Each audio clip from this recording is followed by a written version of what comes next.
Ben Franklin's World is a production of the Omohundro Institute. Welcome to Ben Franklin's World, a podcast about early American history with Liz Covart. The study of history is key to understanding who we are and how we can affect a better future. Ben Franklin's World will introduce you to historical people and events that have impacted and shaped our present-day world.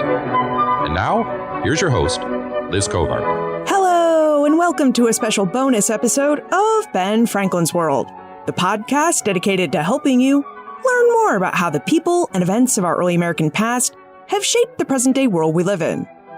A lot of research and preparation goes into making each episode of Ben Franklin's World, and in this respect, episode 193 was no different. That's the episode I called Partisans, the friendship and rivalry of John Adams and Thomas Jefferson. Now, episode 193 came about because you asked me for an episode about the relationship between John Adams and Thomas Jefferson. So, as I set to work thinking about how I might cover this topic, I had a few ideas. One option could have been to seek out an interview with one of the many historians who has written about this relationship. It's a tried and true technique and one I use all the time here on this show. But a chance meeting while I stood in my Omohundro Institute office presented me with a different option. So, one of the interesting things about my OI office is that it contains extra copies of all the different books the Institute has published since 1947. And sitting right there on one of the bookshelves were a couple of copies of Lester Cappon's The Adams-Jefferson Letters. So I picked up one of these volumes, I flipped it open, I started reading, and then I couldn't really put it down. Lester Cappon's The Adams-Jefferson Letters was published in 1959, and it was the first book to offer readers all 380 letters written between John and Abigail Adams and Thomas Jefferson. Now, I know what you're thinking. 380 letters sounds like a lot of letters, and it is. But Cappon separated these letters into 13 chapters, and at the start of each chapter, he offered a short introductory essay that placed me in a particular time and place in the lives of both the Adamses and Thomas Jefferson. So, on the whole, I found myself reading and enjoying Cappon's volume, not just because of the lively writing of the Adamses and Jefferson, but because, as a whole, the letters and introductory essays made the volume read like a great story. So Cappon's story about this relationship, which he offered mostly through the actual letters the Adamses wrote to Jefferson and vice versa, became the story I wanted to share with you. But since Lester Cappon died in 1981, I called upon other documentary editors to get you a similar story, the relationship between John Adams and Thomas Jefferson as the two men saw it. So now I offer you this bonus episode, which I like to think of as a companion piece to episode 193 because I just couldn't stop thinking about the Adams-Jefferson letters and how masterfully Cappon put them together. So this curiosity led me to do something I normally do, which is to find a source and pose lots of questions to it. In this case, I went to the director of the Omohundro Institute, Karin Wulf, and asked her to tell me more about Lester Cappon, his edited volume, and the OI's participation in the world of documentary editing. And that conversation led to this special bonus episode, a behind-the-scenes look at the work of the Omohundro Institute and Lester Cappon's groundbreaking documentary edition, The Adams-Jefferson Letters. So, during our backstage tour, Karin reveals a brief history of the Omohundro Institute and its mission, why the OI and Lester Cappon undertook the work to produce the Adams-Jefferson Letters, and details about all the work that goes into producing a documentary edition. All right, are you ready for our backstage tour of the Omohundro Institute? Let's go meet our expert guide. With tidings and wisdom to share about our early American past, here is this week's special guest. Our guest is a historian of early America and a professor of history at William & Mary. She's a specialist in the history of women, gender, and political culture in 18th century British America, and she's the director of the Omohundro Institute of Early American History and Culture. Today, she joins us to discuss some of the history of the Omohundro Institute by helping us explore its work to publish the first edition of the Complete Correspondence between John and Abigail Adams and Thomas Jefferson. Welcome back to Ben Franklin's World, Karin Wulf. Thanks so much, Liz. It's great to be here.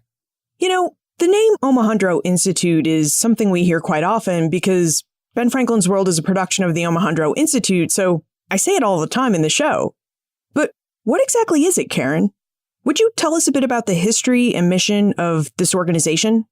So that's a great question. And you know how this is, Liz. If you ask a historian a question, you might be in for a very long answer, but I'll try to be succinct because I think the Omohundro Institute's history is in many ways the history of why and how we understand early America.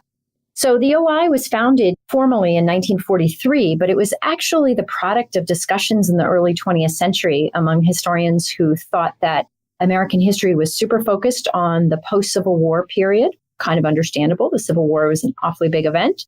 And in the wake of it, there was a lot of grappling to try to understand why the war had happened and also to understand its aftermath. But this group of historians thought that it was incredibly important to understand the earlier period as well.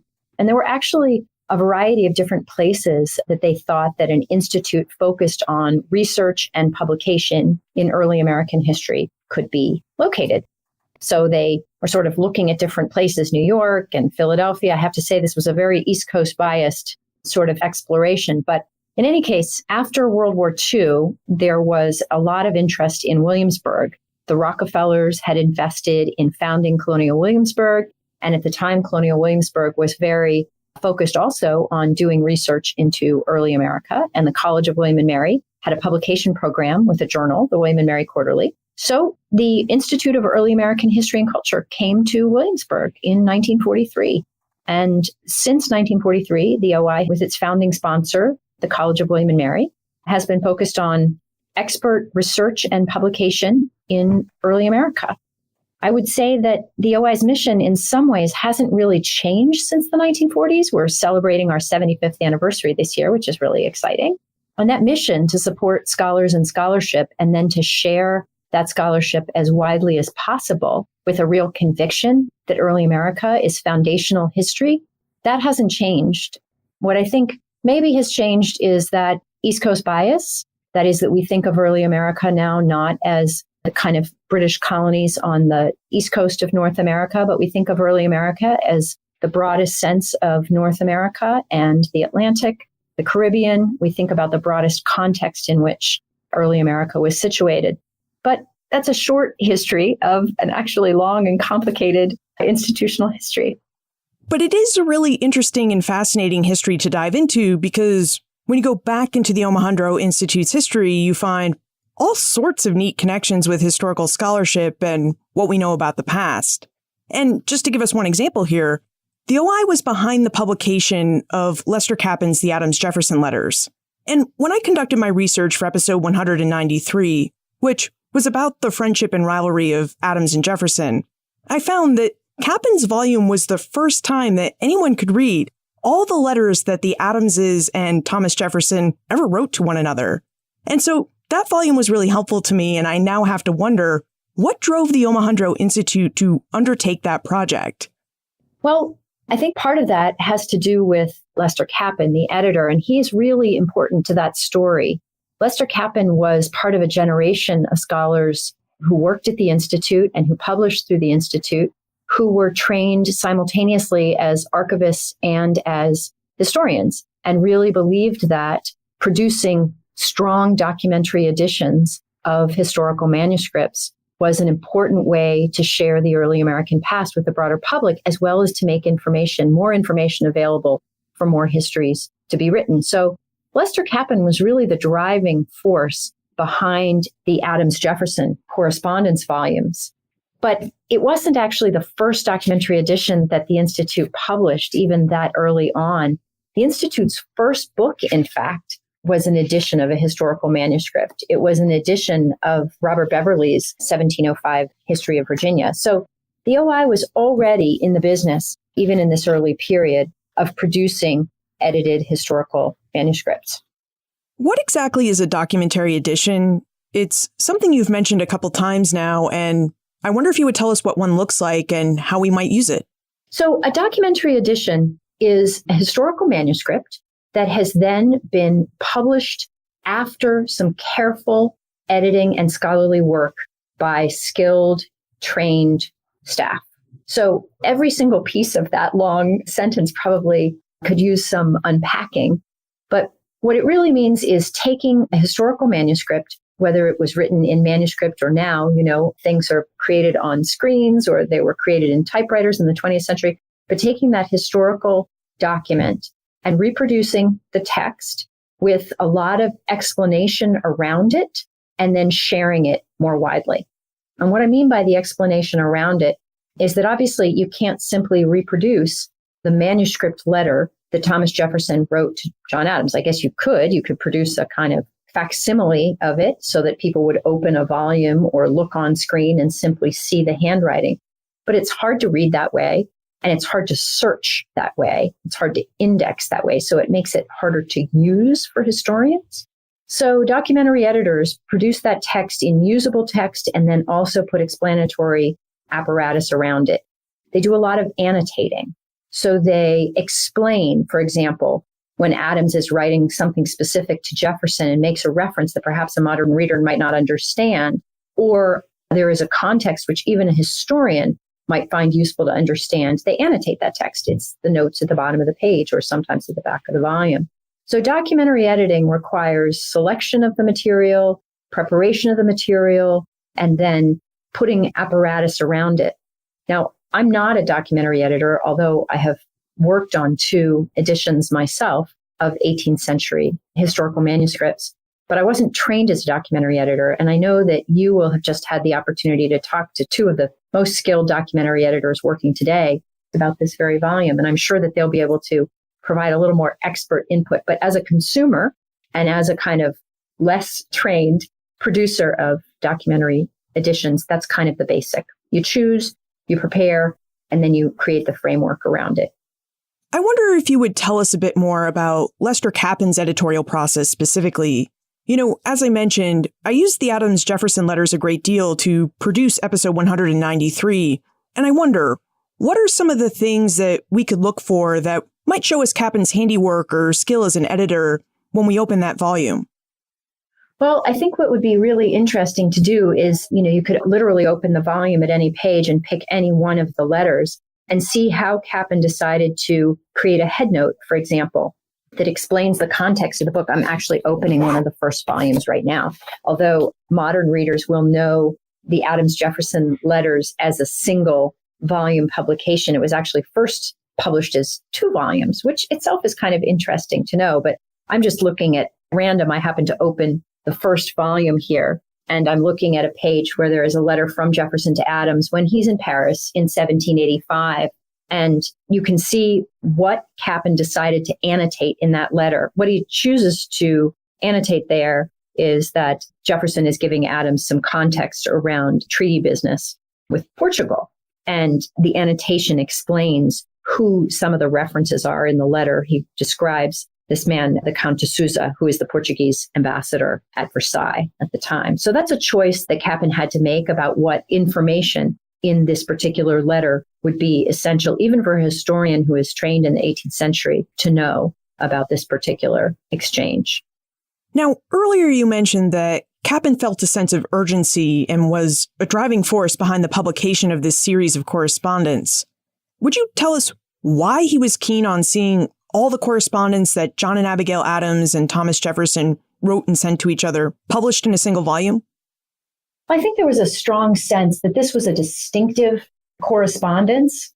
I just read the review in the New York Times of these volumes, these beautiful 2 volumes of the Adams-Jefferson Letters when they were published. And the reviewer, who was himself a scholar of Thomas Jefferson, Dumas Malone, wrote about how this is one of the most extraordinary correspondences in what we understand as the founding period of American history. He described this correspondence as one friend to another and talked about how Cappon was really the right person to do this. The reviewer described him as a perceptive and sympathetic editor.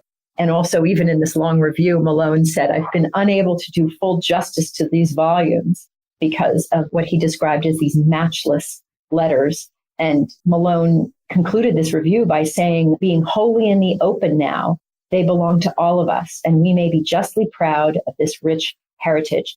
I think what he's getting at there is that, some of us are now used to, on the internet, being able to go online and see the text of some of these wonderful materials now that some of these documentary editing projects have put their work online.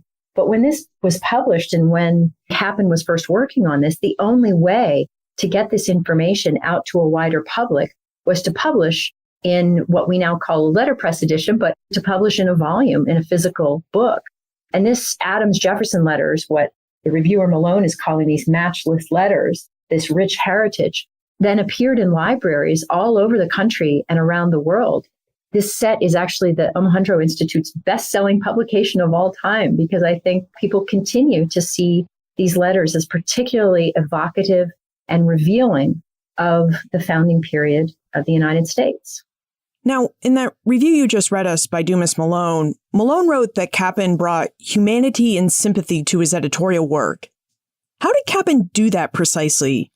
How exactly does a historian bring humanity and sympathy to someone else's letters? That's a really great question. Can I answer that by talking a little bit about Cappon's view of archives and history?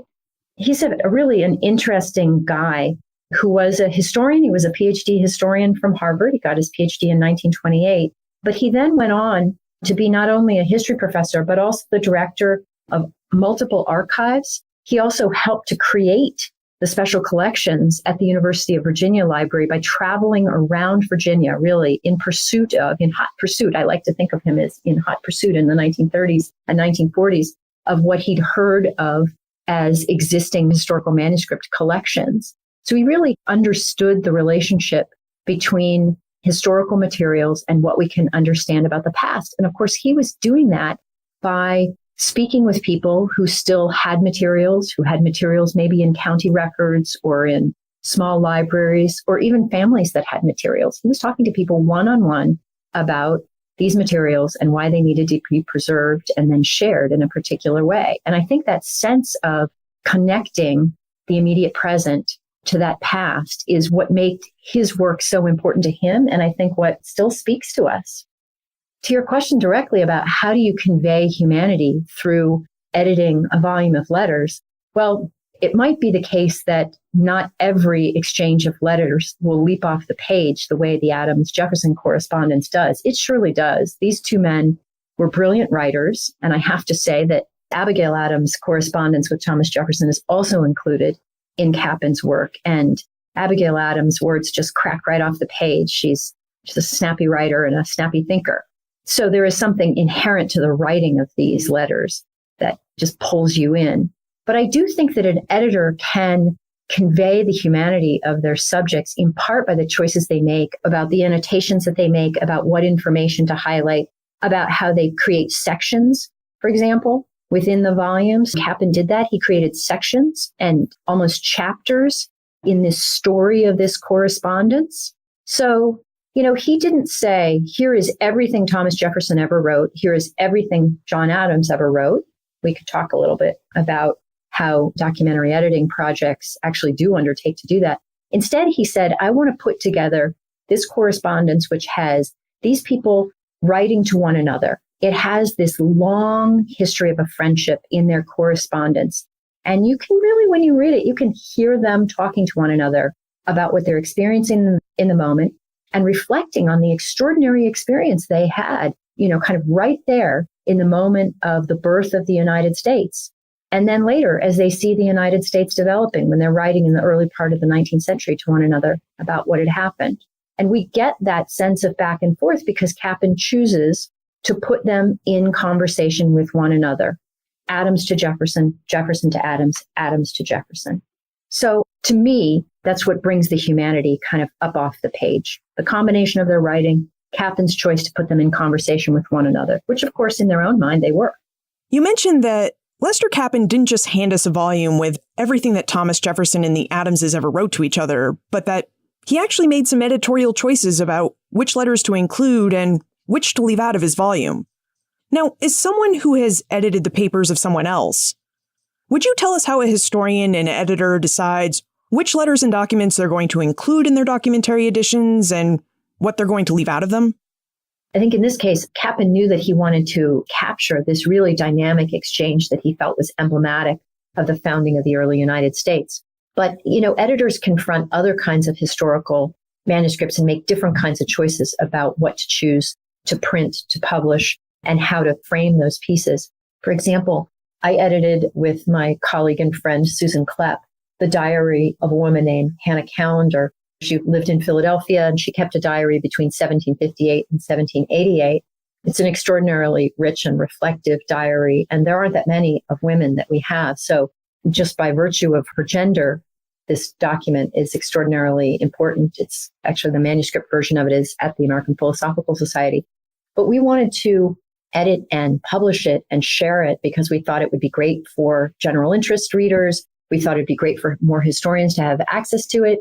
And because we really wanted to interpret that diary, there are large chunks of time when Hannah Callander was not writing. There were times when she wrote every single day for years, and times when there are years that went by that she didn't write at all. We think it's because she had small children and she was dealing with family illnesses, and there were other kinds of, life cycle issues that kept her from writing on a regular basis. So for us to interpret her diary, we actually wrote sort of interpretive chapters that are interspersed with the diary itself.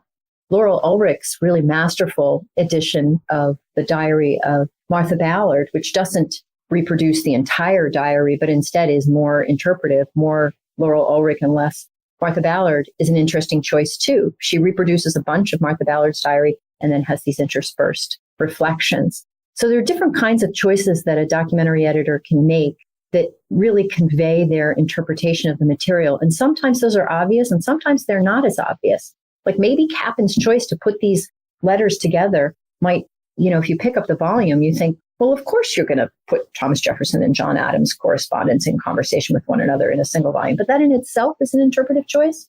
You look at the footnotes and you think, what did he choose to annotate? What did he think when he was working in the 1950s? What did he think were things that scholars and other readers wouldn't have known that they needed to know? That's an interpretive choice.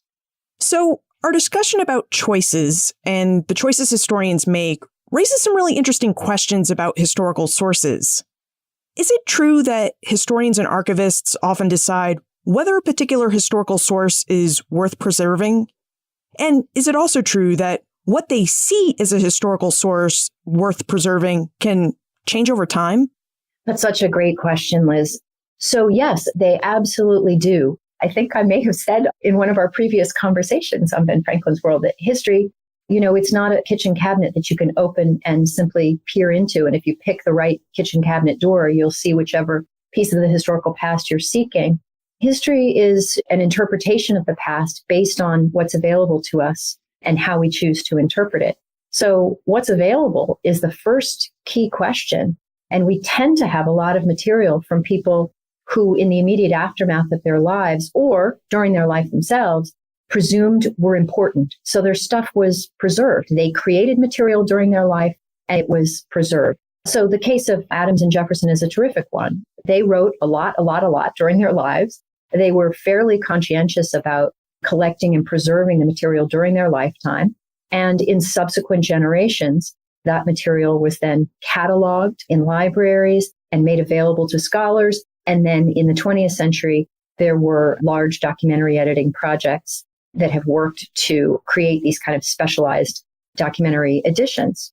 I was just looking at the history of the papers of George Washington, for example, which, like some of these projects is ongoing. That the papers of George Washington was a project begun in 1968 and has published dozens of volumes. The presidential series, for example, I think there are 10 volumes in the presidential series right now, and they're ongoing. The Revolutionary Year series are ongoing. These are big projects that take a lot of resources to undertake. But you can do that for someone like Washington because there's a lot of material in the first place. I saw that even in the project offices, they have copies of 135,000 documents. And those are just the ones they have copies of. So there was a lot of material to begin with. There was an interest in preserving it right away. There was cataloging over time. That's very important because if materials are kept, but they're not cataloged in a library, then no one really knows what's in there to find. And then lastly, there have been these projects which have worked to make them more widely available through books and then through online editions. So there are going to be groups of people for whom there isn't a lot of stuff available. I already mentioned because of the Hannah Callander diary that we don't have a lot of texts from women, people who had less education, people who were not free, so enslaved people, people for whom written communication wasn't a priority, Native Americans, for example. So we're talking about text privileging a particular group of people, and then the preservation of that text, yet another group of people. I think one of the things that's most interesting in the last maybe decade, surely there have been reflections before that, as we've talked about with Lester Cappon, but in the last decade, it's been a lot more focus and attention on the role of archives in preserving and making available historical materials. And in many ways, archives and special collections libraries just as responsible for, if not more responsible for, the production of historical knowledge as historians, that is, scholars who write from those materials. A lot of deep reflection about that lately, and a lot of, to my mind, really terrific engagement with scholars and archivists working together. Earlier in our conversation, you mentioned that the Omohundro Institute decided early on that documentary editions were crucial to its mission to support high-quality historical research and to make that research widely available through publications. How does the OI go about producing these documentary volumes? When Lester Cappon came to the Institute and said, "I want to produce a documentary edition of the complete correspondence between John and Abigail Adams and Thomas Jefferson," what went on behind the scenes at the OI to make that work possible? Another really great question. And it's interesting, to prepare for this conversation, I had asked for some material from the Institute archives, and that's how I found these wonderful press cuttings of the reviews of Cappon and so on. Cappon's case is slightly distinctive, actually, in terms of the Institute's support for documentary editing, in that Cappon was, at the time the book was published, he was the director of the Institute. So he was my predecessor several times over, but he was my predecessor as the director of the Institute. And actually, he held other positions. He was rather extraordinary here. He was the editor of the Journal, the William & Mary Quarterly. So he had multiple roles, which is one reason why his portrait hangs in our seminar room. So when Cappon wanted to do that project, he already had the kind of the Institute resources behind him, and he was able to draw on his experience as an archivist in gathering staff. So what's required for a documentary edition to happen for someone who's coming from outside the Institute is slightly different. And I'll use the example of the papers of John Marshall, which the Institute published in 12 volumes, edited by Charles Hobson, with support from a variety of different funding agencies, including some very nice grants from the Cromwell Foundation, but also the National Historic Preservation Records Commission, the NHCRP. So the first of those volumes was published in 1974, and then the final volume was published in 2006. So that tells you something about the time investment that these projects require.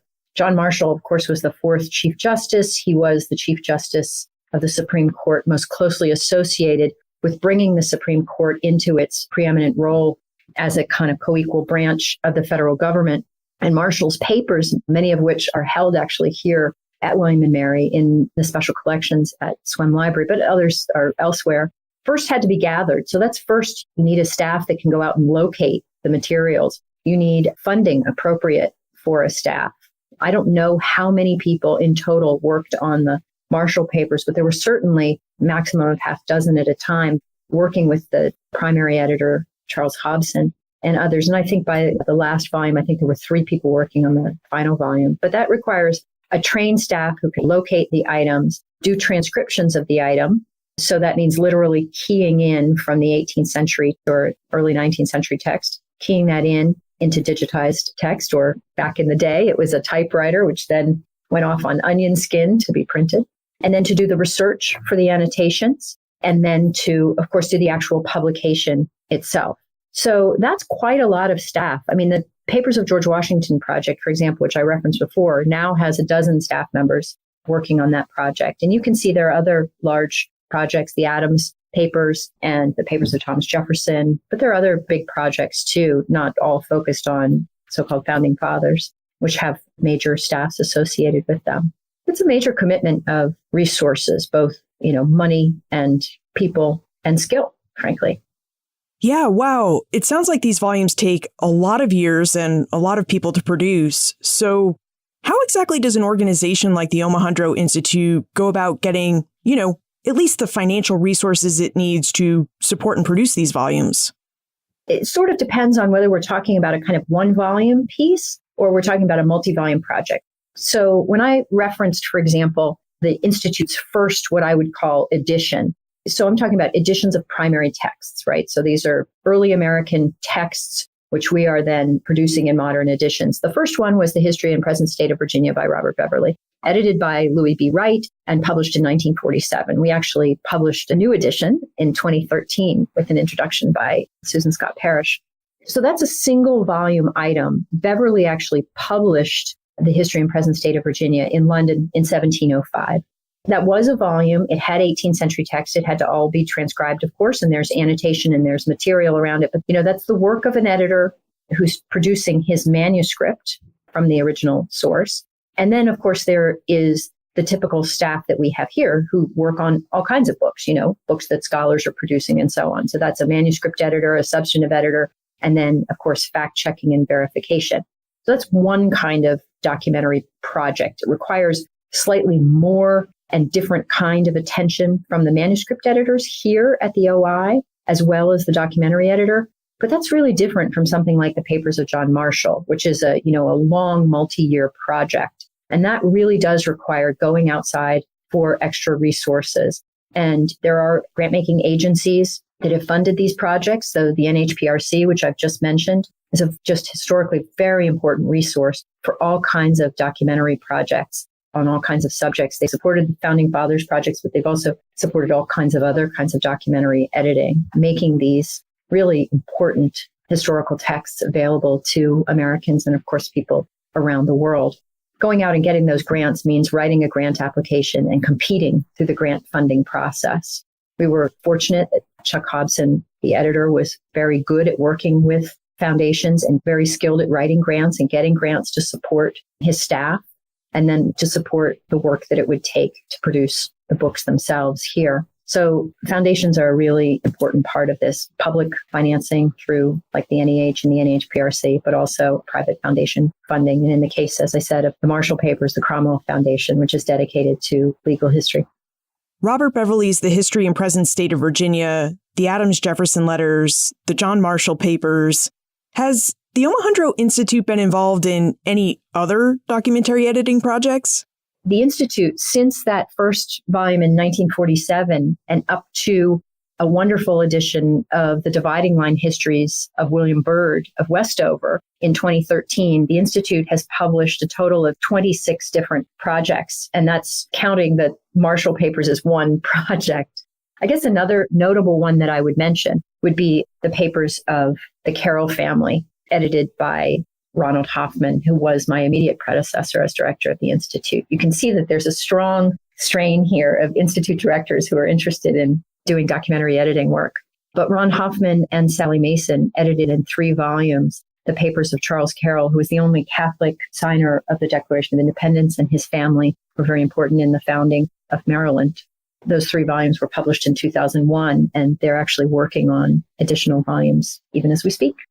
Karin, if you had to guess, what do you think the impact of all the OI's different documentary editions have been, in terms of the production of the history books that we love to read and to our overall knowledge about early American history?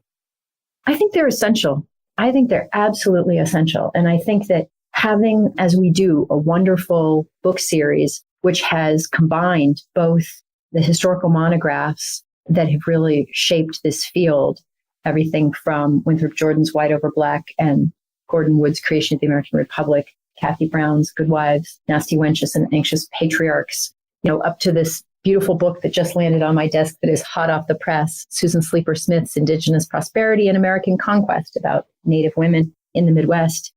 In combination with these documentary editions, I think just shows us the breadth of kinds of historical work and the breadth of engagement that scholars have with the past.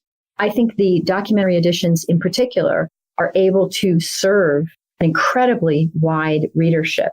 They make these historical materials of the past more accessible to more scholars who need them for the work they're doing, but also a good documentary edition, as this wonderful one, the Adams-Jefferson Letters does, it really opens up the past to any reader. I can't imagine anyone sitting down, opening the volume of these letters and not being captivated by this exchange between Adams and Jefferson. It's really just a remarkable window into a particular moment in time. And it's true that I'm kind of a history nerd. And it is true that I will always think people are going to be engaged by the past. But I think that what documentary editions can do is bring the past right to your desk, right to your handheld device, right to your bookshelves. And that's quite powerful. Now, is there a place that we can go to learn more about documentary editions, the Omohundro Institute's work with them, and perhaps even pose and seek answers to any questions we may have?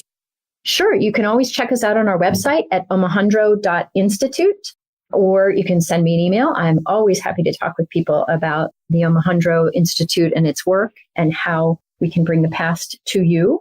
And for information about these documentary editions, I would say on our website, we have a whole section about our books. And there's information there about the Cappon book. There's information there about some of the other documentary editions that I've mentioned, and even a year-by-year account of what we've published. It's really kind of good reading, I think. Karin Wulf, thank you for taking us behind the scenes of how documentary editions are produced, and specifically for how the Omohundro Institute helped produce Lester Cappon's The Adams-Jefferson Letters. Thanks so much, Liz. Since 1943, the Omohundro Institute of Early American History and Culture has been dedicated to supporting expert research and publication in the field of early American history. One of the many ways it carries out this mission is by supporting the publication of documentary editions, like Lester Cappon's The Adams-Jefferson Letters. Now, as Karin revealed, it takes a lot of work and expertise to produce a documentary edition. A documentary editor needs skills in both the fields of history and archives, because they need to be able to track down and locate the materials they want to publish, and then they need to be able to prepare those materials to be published. Preparing the material to be published requires a lot of editorial decisions. Documentary editors need to decide which material to publish, how to organize those documents for readers, what information within those documents needs additional context so that readers can follow along. Then, once all that editorial work is done, they'll need to enter the publication process, which means a lot of copy editing and fact-checking. Now, collectively, this is time-consuming work. Just look at Lester Cappon's volume. The Omohundro Institute began its work on the Adams-Jefferson Letters in 1948, and it took Lester Cappon until 1959 to see it in print. It took 11 years to collect the letters and then to organize, annotate, and prepare them for publication. Plus, it also took time to publish them. But good work takes time to produce, and the Omohundro Institute knows that. The OI stands committed to seeing work like Cappon's done, because they know that a really good documentary edition serves an incredibly wide readership. These editions open up the past for all of us. They give us an idea of who past people were as people, why they thought and acted the way they did, and why events from the past turned out the way they did. They do all of this while also offering us a real-time front-row view to all the events they cover. Documentary editions connect us to the world of vast early America like few other books, which is why we love to read them, why historians love to research with them, and why the Omohundro Institute will continue to help scholars produce them. Okay, so that's our tour, and I hope you really enjoyed it. If you have any questions about documentary editions or the work of the OI, please don't hesitate to send me an email, liz@benfranklinsworld.com, or you can contact Karin. You'll find Karin's information on the Omohundro Institute website at omohundro.institute. Now, I have to say, I really enjoy getting to know more about documentary editions and about the work of the OI. I mean, our tour was really like a behind-the-scenes look at history and how we produce it. So I think this may be something we do more of from time to time, take these behind-the-scenes tours, because I'm still kind of new at the Institute, and I work with a lot of great people who seem to have really interesting jobs that we really should know more about, because these are the people who make the work of history possible and better. So what do you think we should tour next? The worlds of editing and fact-checking? The process of journal or book publication? I'm really open to ideas here, so send them to me. liz@benfranklinsworld.com. Ben Franklin's World is a production of the Omohundro Institute. And remember, never leave till tomorrow that which you can do today.